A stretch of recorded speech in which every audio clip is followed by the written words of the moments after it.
Well, it's nice to see you all joining, and it's lovely to be here again. I'm looking forward to spending this next hour talking about struggling and striving and control. So it's lovely to be here. I imagine that anyone who manages to find Mindful Me doing live knows about Mindful Me. So I often think I should introduce myself and say, hello, I'm Helen and I'm part of the Mindful Me team. And on behalf of all of us at Mindful Me, I warmly greet you. I'm so glad that you're happy to put this time aside and come and spend it with us. For those of you who are not aware, we would normally do this on a Sunday evening. For as long as Mindful Me has been alive in Dubai, every second Sunday evening, we've spent 2 really wonderful hours together talking about a topic. So in many ways, I've kind of struggled at being the only one doing the talking because I really love it when I ask the question and everyone else does the talking. And we listen to each other and we learn from each other. I believe that we're all teachers and every one of us has something quite profound to offer. And that's what we discover, isn't it, during those evenings? That we learn most listening to each other and having the opportunity actually to take a simple sentence and dissect it for a couple of hours is a rather rare thing in this world. I've loved it. I've really loved all that I've learned from it. And I've really enjoyed actually greeting each one of you as you come in the door, offering tea, saying how lovely it is to see you, suggesting that we all just chat to each other, and then we begin by introducing ourselves. Usually we say what our attachment to the topic is, and many people say, oh, I have no idea, I would have just come anyway. And I laugh and say, well, I'm here, I would have come anyway too. So I love this notion of discussing something. So as usual, I'm really up for an interchange of ideas. So do know that if questions arise for you, if you'd like to comment, if you'd like to get in touch, please email kirsty@mindfulme.me. Or if you want to ask to spend time with any of us on the team, then email info@mindfulme.me. Find our website, Mindful Me in Dubai, Mindful Me, and you'll find our phone numbers on there and you can WhatsApp and get in touch with us. Thanks, Kirsty, for letting everyone know. We're very available and we do love actually to answer people. So I deeply treasure the messages that I receive at the end of this evening and for the next couple of days. I've mastered how to take hold of these live sessions as well and to put them in our Mindful Me YouTube channel.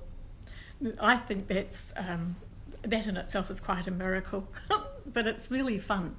So if you want to look back on any of these or find some of the other talks or some videos that we'll be attaching to them, by all means have a look at Mindful Me on YouTube.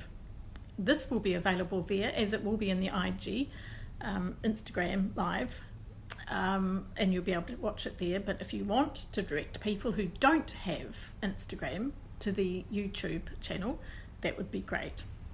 I didn't have Instagram until only maybe 2 years ago, and I'm still learning how to use it. But I love this medium, I really do. So, warm greetings on June the 1st. We're going to have a look tonight at the topic of struggling and striving. So let me just read what I'd written about it as a way in. As we navigate our way through all the changes in the current situation, it's really useful to look closely at our reactions, all the struggles and the challenges, and how we strive to either take control or keep control of change. So maybe the struggle for you is in controlling the external circumstances and the behaviour and reactions of others. Or Maybe you're striving to maintain control of your own reactions. Either way, I've said let's look at the hows and whys of struggling and striving and find some mindful ways to bring some ease around that. So Mindful Me became Mindful Me so that we could focus most particularly on teaching mindfulness as a practice and as a way of living. Anything I speak about has mindfulness and meditation practices as its base. For many years, I've been a New Zealand trained counsellor and psychotherapist, and so I bring what I think about as mindfulness with some psychotherapeutic skills to the mix. I'm really happy about the engagement of people with mindfulness in Dubai. It's just been a great treasure for us. And I want you to know that the month of June heralds the beginning of a month-long mindfulness workshop. There are 2 separate ones, one on a Tuesday evening, held on Zoom of course, for 2 hours, 4 Tuesday evenings, and the other is with the emphasis on mindfulness for parents, which Joanne runs, and that will be on a Saturday. So please get in touch with us to ask if you'd like to have a space. Remember also that when we finish the live tonight, we'll take it further in a workshop this coming Saturday when we'll look at struggling and striving and control in a deeper way. And you'd be very welcome if you'd like to take part in that. Again, just get in touch with Kirsty to book your space. So let's look. Oh, how I wish you were here so I could ask you. So that I could ask you, how do you see struggling? What happens for you when we think about how we struggle? Or the sort of older fashioned word, which is striving. It's fascinating when you think of struggle and life. I know this from many years of observing people, that you can tell quite quickly in a conversation how much a person struggles with life, or how they manage to be a step back and detached, and the struggle doesn't take them over. That's what I want to talk with you about. So you may have thought, oh, we're going to talk about control and the word control and the word control. I prefer not to use it. I prefer to think about how can I be in charge of my life.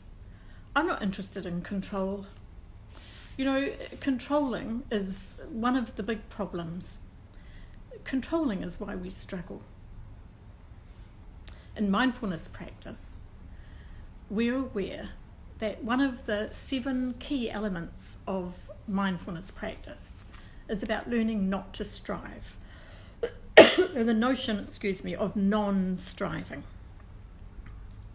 Now, let's have a real focus about this. And here's the hope for me, that you get to take something from this that you can use. We talked a couple of weeks ago about the whole notion of letting go our attachment to outcomes. It's because we're attached to needing a particular outcome that we struggle. It's because we choose somehow or other to think that if we could control our lives, if we could make the plans that we need, know what was going to happen, and then control the outcome of that, that we'd be in control. We wouldn't. You know, if you just think into that, you'd recognise that all you're in control of is the struggle. Life doesn't turn out often how we plan. We all know that because that's exactly what we're living in at the moment.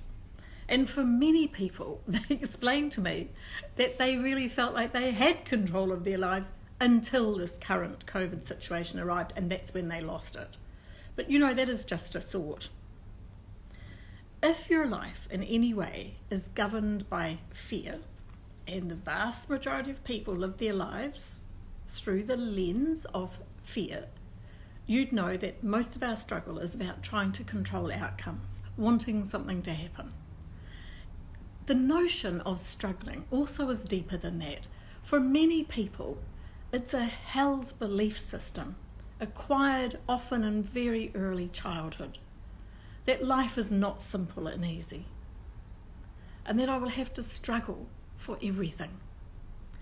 In fact, if life is simple and easy, many people begin to look for some kind of crisis or chaos because a lack of struggle makes them feel uncomfortable.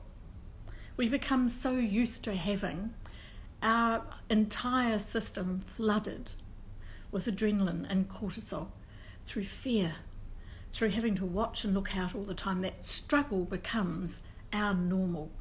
And if things become sort of peaceful and calm, we start to look for chaos and create drama because it feels unnatural. I can't tell you how many people tell me that when life is calm, it frightens them because they're waiting always for the next shoe to drop or for something just around the corner that's going to be bad. And I can't tell you how many people over the years have explained to me that the way they live their lives is constantly ahead of themselves, trying to work out what might go wrong and have some kind of strategy so that they know that if it does, or more importantly, when it does go wrong, they will have thought their way through to an answer, and that's how they control it. To me, that's like continually holding a remote control and tuning only ever into the horror channel and being frightened all the time. But many people have no idea that there's another whole way to live.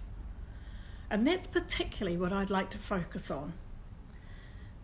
You can think about it in a very simple psychological construct, and I rather enjoy saying this to people. Now, as soon as I've said it, you'll know you know it.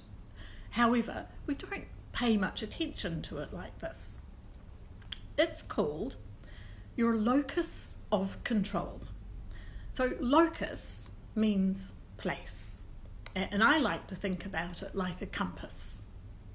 So your locus of control, for most of us, is external. We place our control compass outside of ourselves, in other people. We feel that we are controlled by life. We're controlled by what hasn't happened, what might happen, what we remember has happened. We are controlled by the events that carry on around us, by people, by places, by geography, by fear, by finances, by our position, by power, by our relationships. And we spend our lives believing that if somehow or other we could take charge of them, then our lives would settle down. Which means, of course, that we are waiting constantly for when or if. So if the following happens, then when it. Of course, this is all future planning, and this is where mindfulness comes in. Mindfulness is the practice of understanding, being in the now, being here with what's actually happening. Being here. Now, if you watch me, you can see I have no choice except to be here.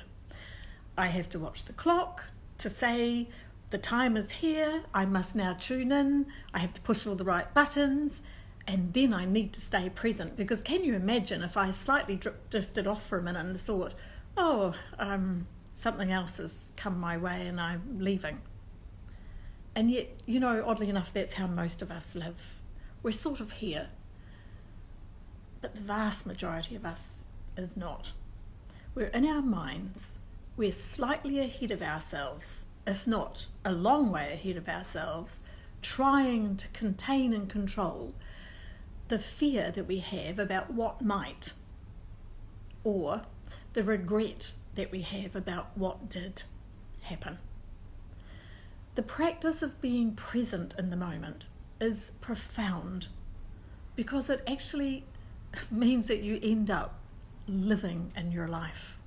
And I have to tell you, I love to live here now. I've been practicing mindfulness for a long time. What I've realised from it is I have a bit of trouble going back after something's happened because it's done now. When it's happening, I'm present with it. And I leave the planning of what's coming up to those on my team who are really good at it. I'm not much ahead of myself. And interestingly enough, I've become so aware that there isn't anything I can change if I go back anyway, that I tend to be able to live more fully present. But more than anything, I'm blessed by the fact that I get to live mindfulness. Because of the work that I do during the day, I have to stay present to what's actually here right now.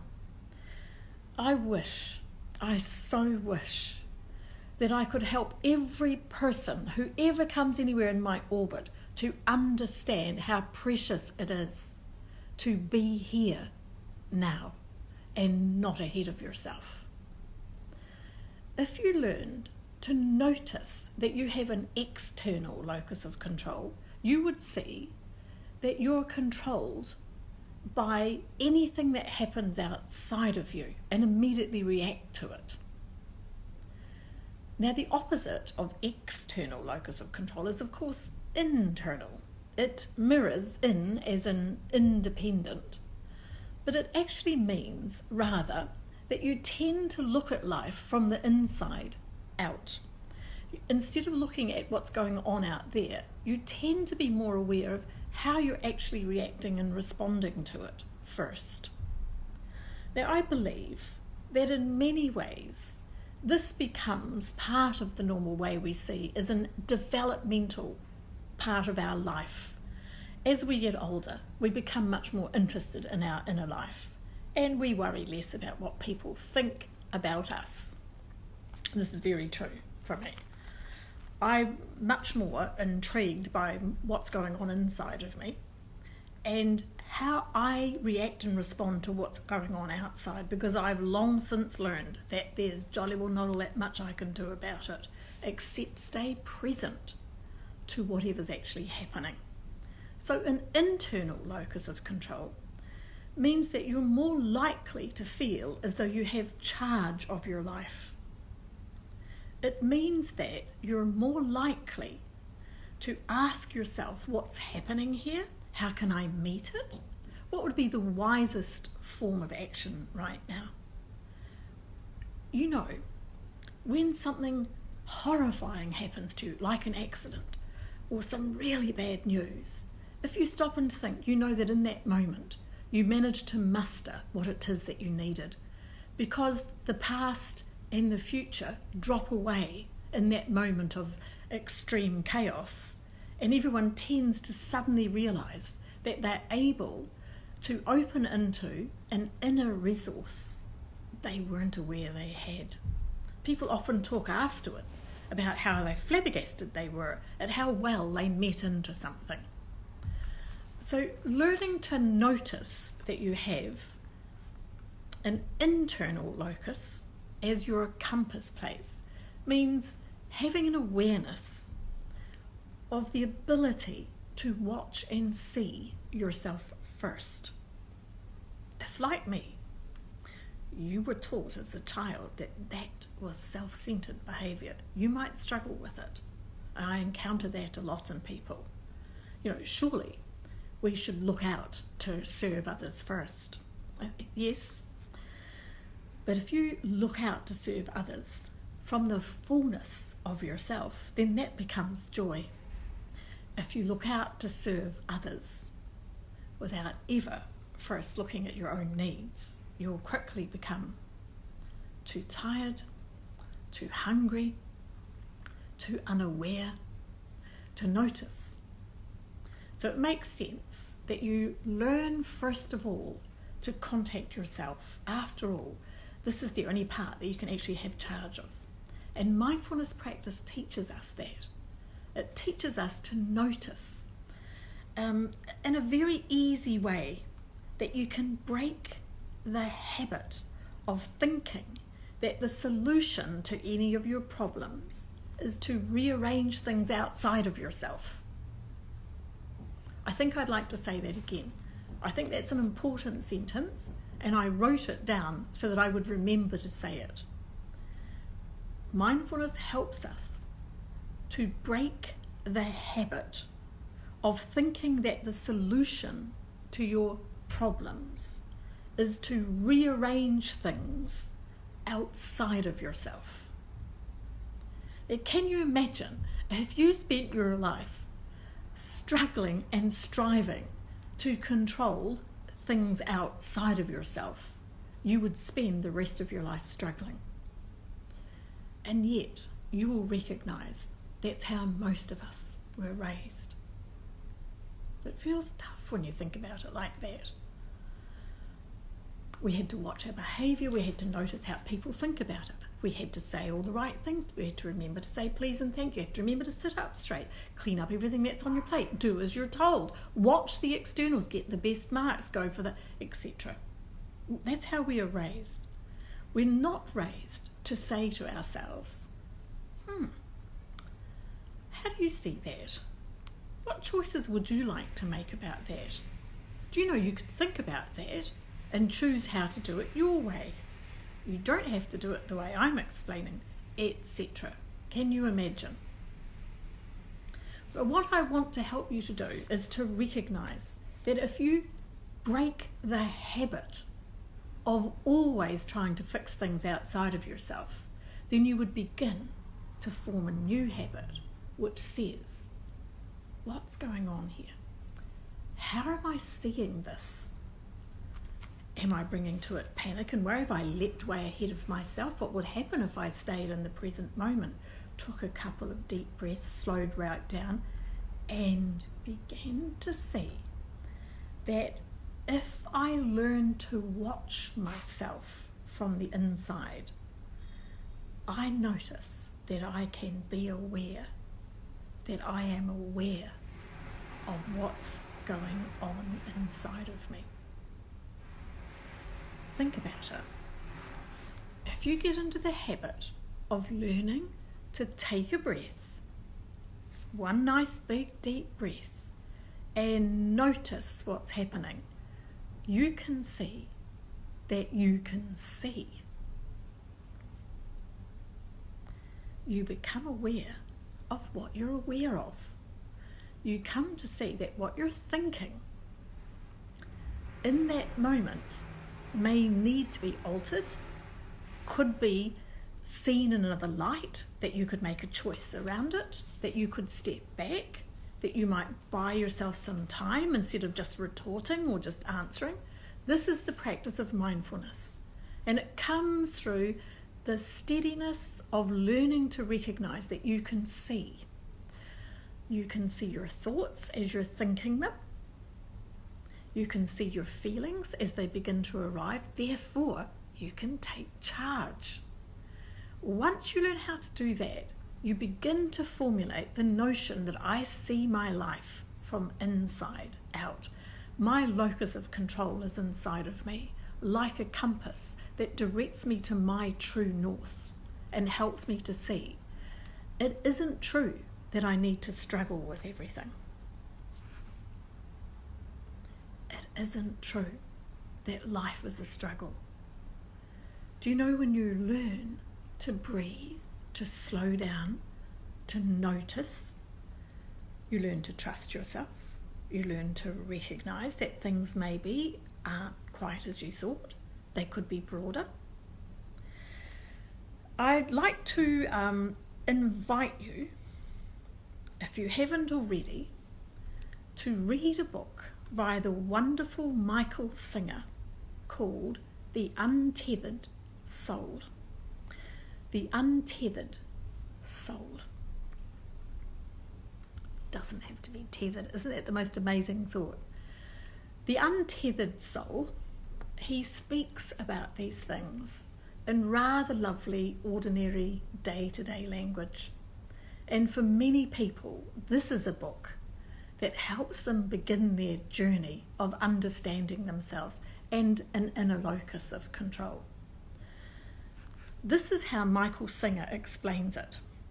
He says, you change outer solution consciousness for inner solution consciousness. You change outer solution consciousness for inner solution consciousness. So this is the awareness that if you take a moment, when you learn to make a space, when you slow down and stop trying to repair things from outside of you, you learn that life isn't a struggle. You learn to have a focus of awareness and a way of seeing that helps you to recognize the next point. The next point about being here in the moment, or as Michael Singer points out to us, living from an open heart. So I want you to recognize that because we live externally, that we have an outer consciousness, that we try to fix life by planning it, by controlling it, by struggling our way through it, by moving it around, by trying to make it be what we need it to be, instead of what it actually is going to unfold to be anyway. We learn to recognise that because we can't get the control of it we need, we close.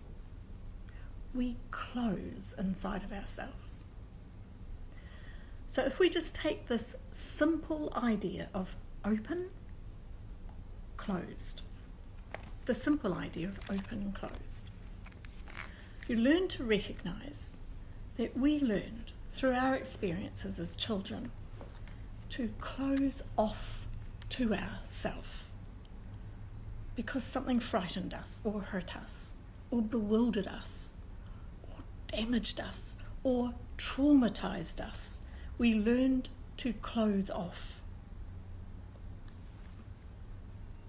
Very sadly, we learn to shut down to ourselves. We learn to abandon ourselves. We learn to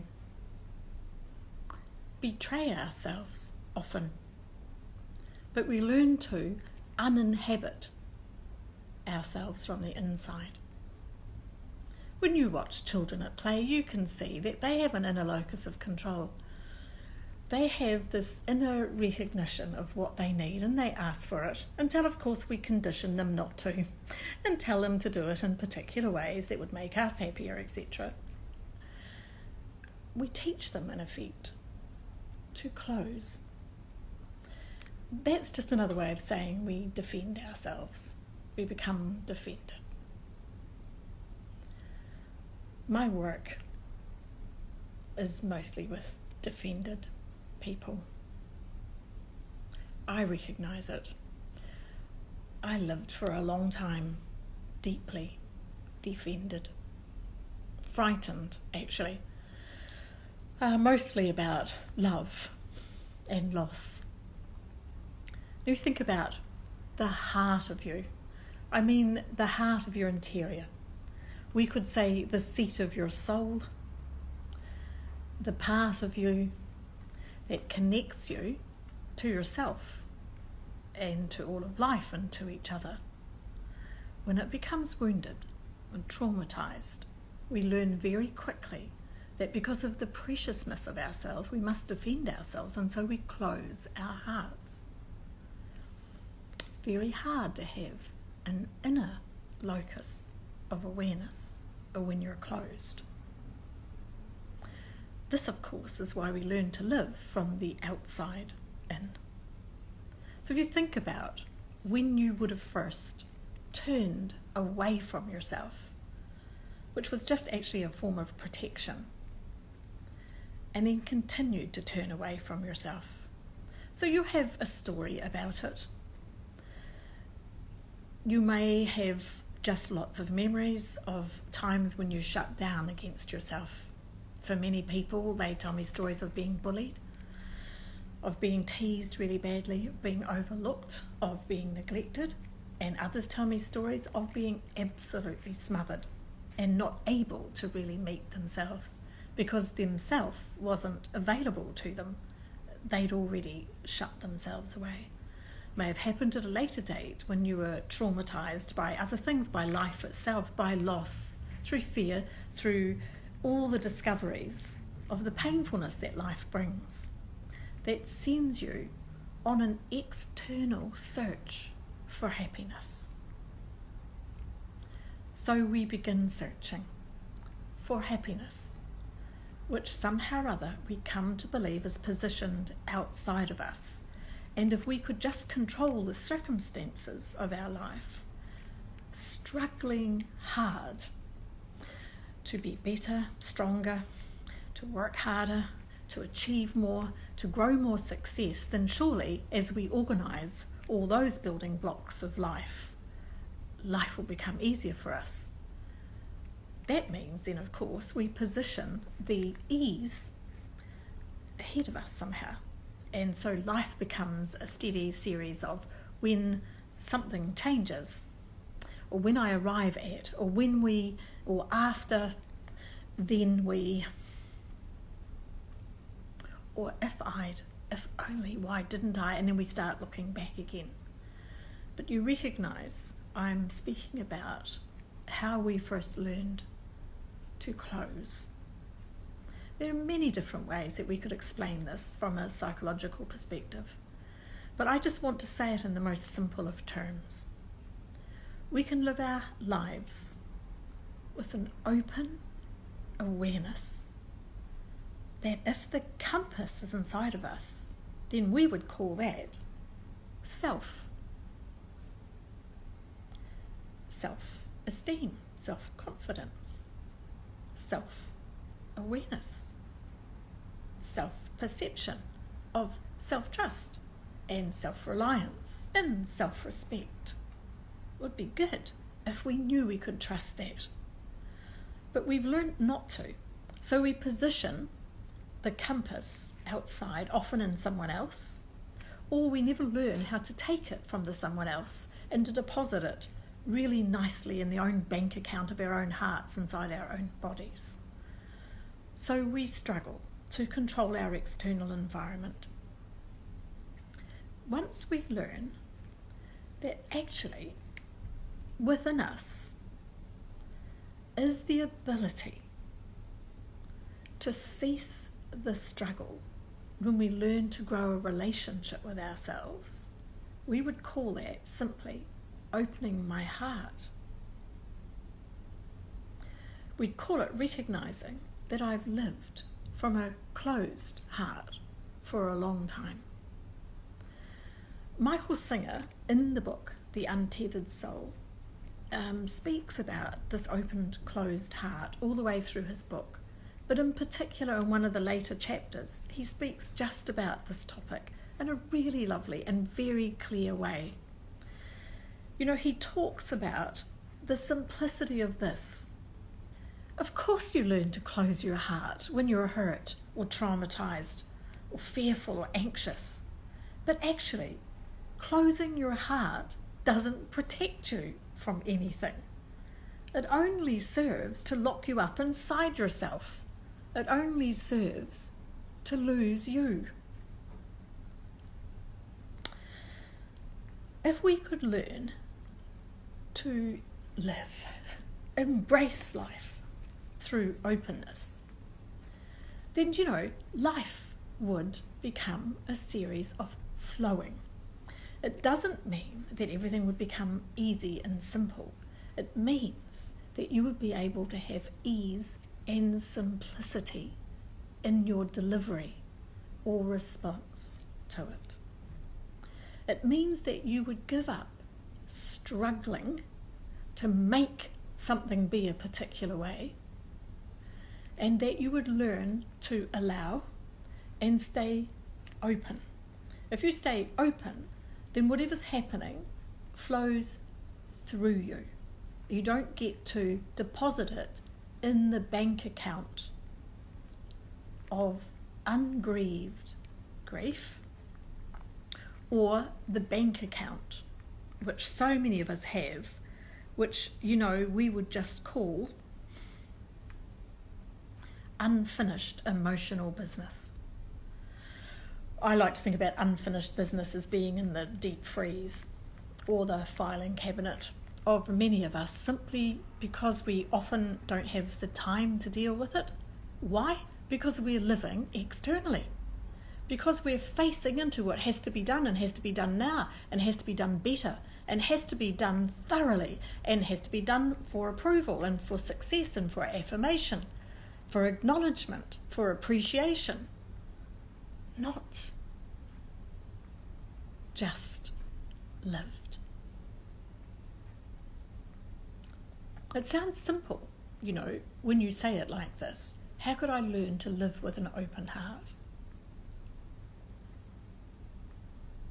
It's a great question. Well, you'd have to learn to notice every time you closed your heart. Michael Singer points out that it's as simple as making a choice. And I found it fascinating when I first read that. It's as simple as making a choice, says he. Actually, it's as simple as being aware that that's what you've always done. And making the choice to acknowledge yourself first may mean that you might have to battle through the notion of self-worth. That you're worth actually noticing yourself. Therein is the heart of this whole conundrum, you realise. The vast majority of people live from external locus, because to live with an internal locus would be to acknowledge your worth. It would mean to start many more sentences with the word I in a positive and kind and loving way. I believe this is a good idea. Or I'm really happy to do this. Or actually, I'd love to come. External locus of control people tend to say, oh gosh, do you think it's going to work out? It's probably going to rain. Do you think we'll be allowed? Will it happen? Internal locus tends to say, oh, let me have a think about that. Do you see how there's much more control and much less struggle? It's interesting when you think about how to learn it. My mind instantly wants to tell you a dozen different stories of the times that I was put in positions where I suddenly realised that everything that I was doing was based externally, and now I would have to consult myself. One of the stories I quite often tell when I'm teaching about this is many years ago now. I lived for some years in an amazing environment of a retreat and meditation centre. People came on retreats. We taught meditation. It was quite a cloistered sort of a lifestyle, and I worked as a therapist there. I lived there. I loved it. I went so that I could be taught and so that I could learn, actually, how to operate my life from an internal locus and to actually live within a connection, a horizontal connection turned into a vertical connection of my spiritual higher self. That was my reason for going there. So I had a willingness to learn, but oh my goodness, the external locus was so strong that I wanted approval and I needed to know, and I had to do things properly. So part of the training was asked me to spend one day, getting the very large meeting room ready to receive a lot of people who were going to come and learn about meditating. I was asked if I could please put out 75 chairs and then do all the vacuuming first, then set all the cups and saucers and everything ready to serve tea when everyone had finished listening to the talk, which was going to be 45 minutes long. So I spent the day cleaning this vast space, doing flower arrangements, setting up 75 cups of tea, making sure that everything was in order, putting all the chairs in place. It took me a long time. It was actually very heavy physical work. At the end of it, when I was finished, I reported to the head teacher and said, everything is ready for you. And she said, thank you, eat your dinner. Off I went to eat my dinner. When I finished, she said, change because you'll be coming to take part and you'll need to be serving the tea. So I turned up, noticing all the time how people would receive this, what would they see when they first arrived, were all the chairs in place, would they notice the flower arrangements, did I have all the tea properly, reported in, here I am ready, and the teacher said to me, we have 15 minutes before the first people will arrive, please go to the meditation room and sit, the talk is for you, Helen, and you'll be giving it. And I remember like, what? And my first thought, honestly, was, this isn't fair. It's absolutely not fair. I've been working so hard all day. Why on earth didn't you see that I'm absolutely exhausted? I've been lifting and carrying and struggling. And within a minute, she said to me, you only have 15 minutes. You better go and sit and prepare yourself. No notes, nothing to ponder. It's a teaching opportunity. This is when you learn what's inside of you. She said, off I went to sit. I arrived into the space. She was the one greeting people at the door, as were the other members of the staff, and my job was to arrive, be the teacher. Good evening, everyone. I've come to talk with you tonight about the benefits of meditation. Do you know, it was the toughest lesson, but actually I remember thinking, I have no choice but to do this, and do this I will. I spoke, and I remember thinking very clearly that meditation is my great love. I know this stuff. I was a meditation teacher by then. I felt as if I tuned into the people in the room and their desire to learn, and I just spoke to them. And I remember afterwards thinking, my goodness me, everything we need is within us. The ability to actually tune into the inner locus. Do you know, I sat for several minutes and complained to myself about how it wasn't fair, and then suddenly thought, good heavens, Helen, hurry up, you're running out of time, get with the program. So I just sat in silence, and then I went to give the talk. I remember thinking afterwards how it was a tough lesson to learn, but in actual fact it showed me that we get set on looking at things from an external perspective, and once we tune into ourselves, we come to see that life doesn't need to be a struggle. We don't have to have control. We don't need to have an entire book of notes, or known for a week beforehand, or tried to work out how to say things. We just need an open heart and the ability to trust that life will bring me what I need as I need it. The practice of mindfulness, allows us to recognize what happens on the inside is far more important than you can possibly imagine. If we only use thinking to work out how to do things, then we're limited by what we know in here. But if we use an open heart, we're unlimited by what we know in here.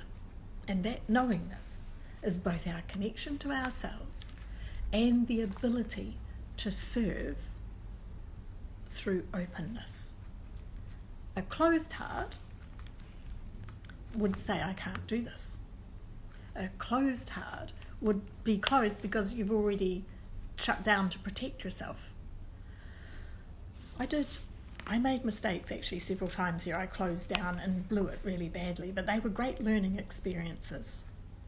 In our life today, in the struggle that we're in this odd kind of situation we're living in, we're recognizing that more and more and more people are learning to notice what's going on inside of them and to be less caught in the story of external determination. After all, we don't have much choice over a whole pile of things right now, and we have been learning how to notice how we are responding and reacting.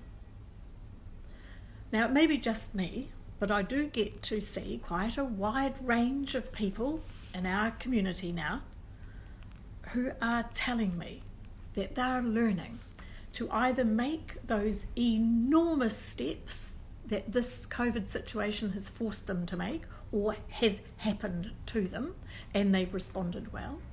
They've noticed that they have the ability to make repair of things they never realised they could have. But more than anything, they are reporting that they've noticed how to connect with themselves. They've become observers. The ability to reflect, the extra time that allows. Some have begun to write, to do journaling, to notice that within every one of us, when we reconnect to ourselves, there is a hurt version of us locked up in a prison cell in here, wanting to be held. Closing your heart off doesn't protect you from anything. It just locks you up inside of yourself with the very pain that you were wanting to escape from. Learning how to breathe your way into a safe place inside of yourself, seek the help that you need, take the risk of re-feeling again. The reason why you locked yourself away is how you open the door. Nowadays, there's more help available than ever before in this amazing place where we live for people to reach out.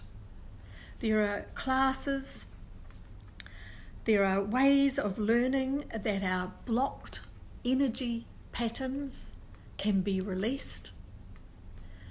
There are conversations to be had about this. The most important conversation is with ourselves.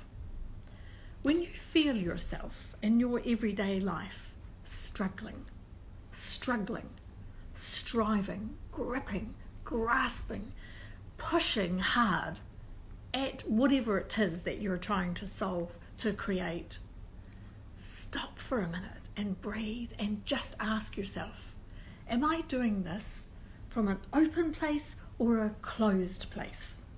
How could I learn how to open? Well, oddly enough, you just have to notice that you're closed. Take a breath in. If necessary, put your hand on your heart and say to yourself, we've got this. Seek help. Ask someone to help you to talk about it. Those of us on our team would be only too happy to help you, and there are many other fine people throughout this wonderful place and throughout the world who can help you to have conversations about what's actually going on inside, behind the closed door. But learning to recognise that in the moment you can make a choice. Will I stay open to this or closed?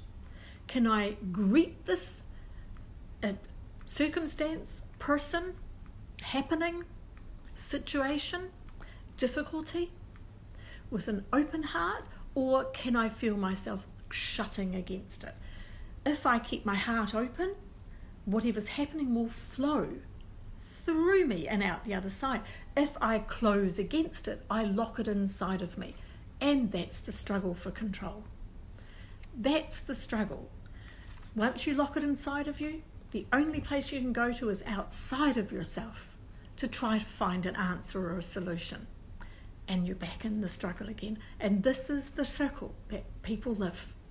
We live in this circle of, oh no, what can I do now? Here's how mindfulness helps us with that. Over a matter of weeks, we steadily learn how to notice. That's the key word. How to notice, first of all, ourselves. How to notice a situation has happened. Instead of looking at that, we detach ourselves slightly with one breath and notice our response to it. In the short space of one breath in, the choice is whether I will react, which tends to be an external locus, or whether I'll respond. Respond comes from the word responsibility, whether I will take responsibility for how I see what's happening next. When we take responsibility, we're putting the locus, the place, the compass within us. What's happening here? What will be the wisest thing to do? The first time you do that, it will feel stilted and odd.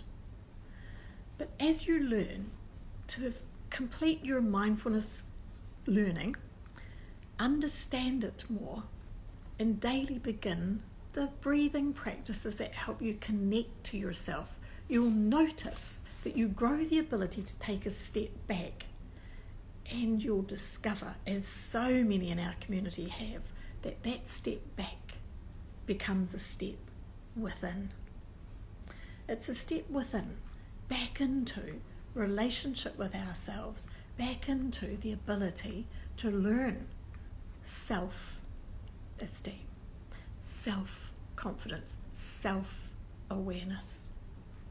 And you know, intriguingly, if you ask someone who started practicing mindfulness, they'll tell you that life is less of a struggle, that they're not striving now to have control over their external circumstances, that they're not bothering away all the time about what's going to happen in the future. They're learning to notice that if they're more present to the moment, the struggle drops away, a breath arrives, the ability to self-trust, to self-realize that the power to make a choice is not the reaction, the response.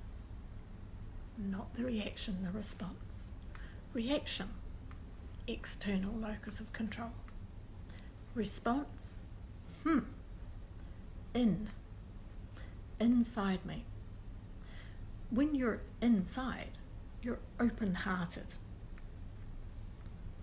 It sounds quite simple when you think about it, but the practice of learning it is a practice. And like anything, when you set your heart to it, each time you have a sense inside of yourself that you've chosen, how can I respond rather than reacting? You'll feel you've just stepped back, you've stepped into opening the prison door inside of you and releasing the closed-hearted, locked away aspect of yourself. So you feel softened, you feel opened. Then, in the midst of these crazy things that are happening, instead of struggling against them, you have a sense that actually I'm much more in charge because I can notice what's happening. I think it's a bit like learning to swim. I've so missed swimming. I've so missed actually just being able to jump into the pool in my apartment. I love it. And recognising that I trust the water. I know that if I fight and struggle against the water, it won't be half as much fun as if I jump in and just allow myself to be held. Being held means that I can float, and floating means that I can swim, and swimming means that the water extraordinarily holds me up. Life can too hold us up when we're not struggling against it. Think about this in this simple way. You cannot struggle to sleep. It's impossible. The only way that we can actually have sleep is to fall. Help me out here now with some of these words. We fall asleep. We drop off to sleep. We let go into sleep. We sure don't struggle, because if we struggle, we can't sleep. It's much the same as swimming. If you struggle, the water won't hold you up. If you struggle, you can't drop off. Teaching our children that. Think of all the words that you can use that are anti-struggle, the opposite of struggle. Release, let go, allow, soften, drop,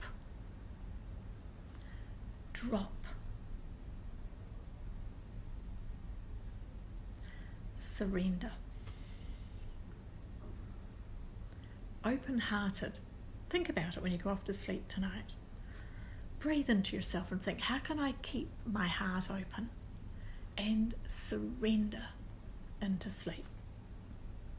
I have to let go the powerful thinking mind which is trying to control my external circumstances.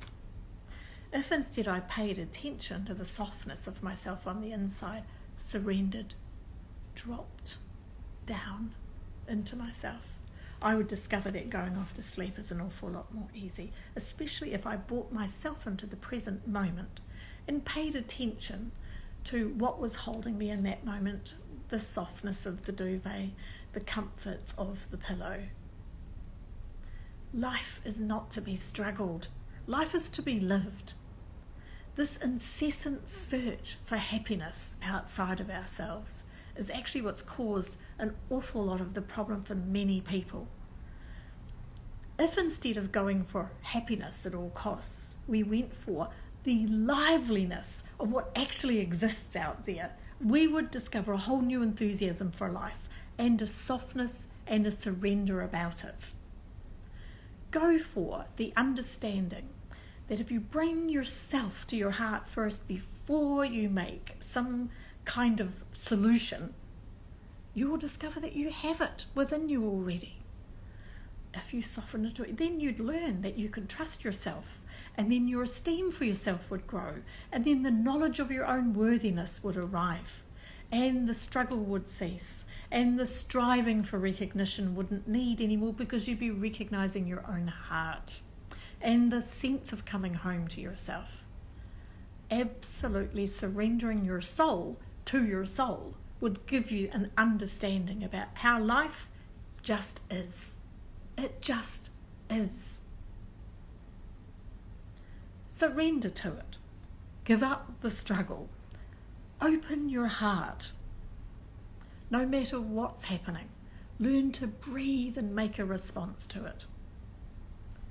See you next week. I'm going to enjoy next week answering my most favourite question of all, which is actually, how can I really fall in love with myself on the inside? Have a great week, everyone. See some of you on Saturday in the workshop. Love to you all. Bye.